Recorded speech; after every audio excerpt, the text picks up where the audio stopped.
Jika kamu ingin menjadi orang yang tenang dalam semua jenis situasi, maka filosofi Stoikisme dapat dijadikan panutan. Dalam filosofi Stoikisme, jika berbicara tentang kebahagiaan, maka hal ini erat kaitannya dengan dua hal, yaitu hal yang bisa kita kendalikan dan hal yang berada di luar kendali kita.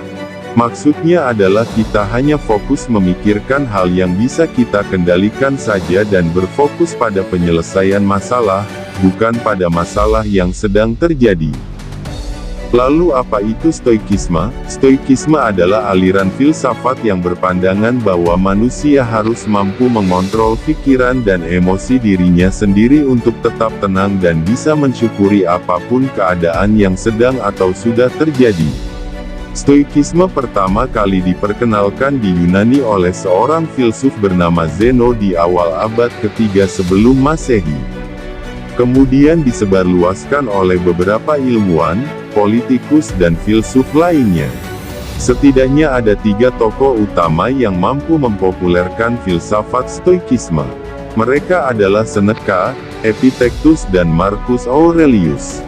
Ketiga orang ini menggunakan filosofi Stoikisme dalam kesehariannya.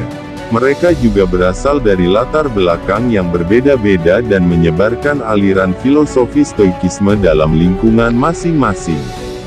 Para filsuf Stoik menganggap kebahagiaan itu bukan untuk dikejar.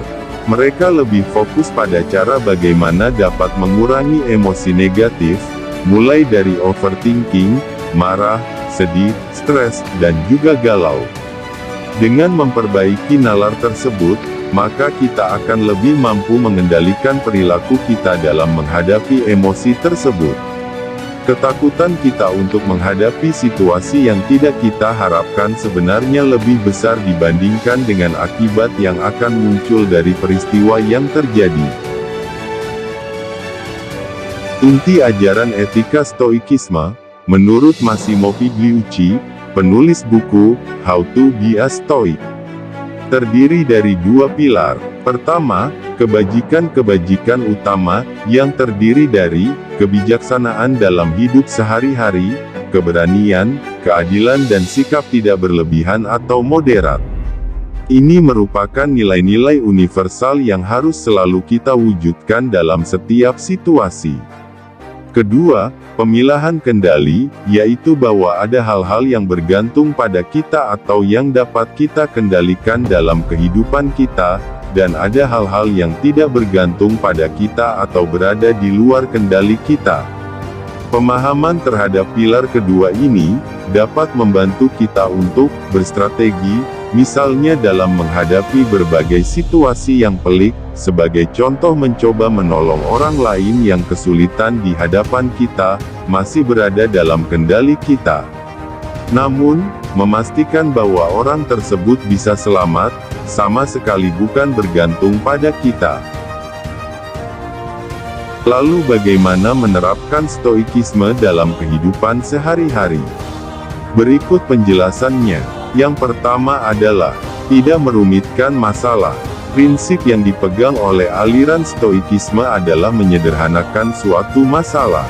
Memperumit suatu masalah adalah sumber penderitaan.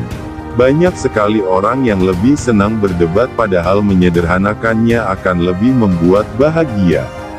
Yang kedua, terimalah apa yang tidak bisa diubah. Dalam kehidupan sehari-hari, ada hal-hal yang tidak bisa dikendalikan, misalnya cuaca dan bencana alam. Jangan menyalahkan diri sendiri karena sesuatu yang tidak bisa diubah, berfokuslah pada apa yang bisa diubah, misalnya keputusan dan pemikiran. Yang ketiga, berdamai dengan ketidaknyamanan, belajarlah untuk menerima semua kenyataan hidup tanpa membenci kehidupan. Seperti yang dikatakan Epictetus, jika kita mengharapkan bahwa semesta akan memberikan hal-hal yang kita inginkan, maka yang kita dapatkan justru kekecewaan.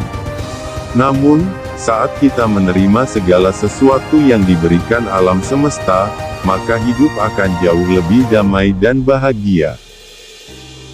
Demikianlah pembahasan kami tentang Stoikisme. Sampai jumpa di video berikutnya.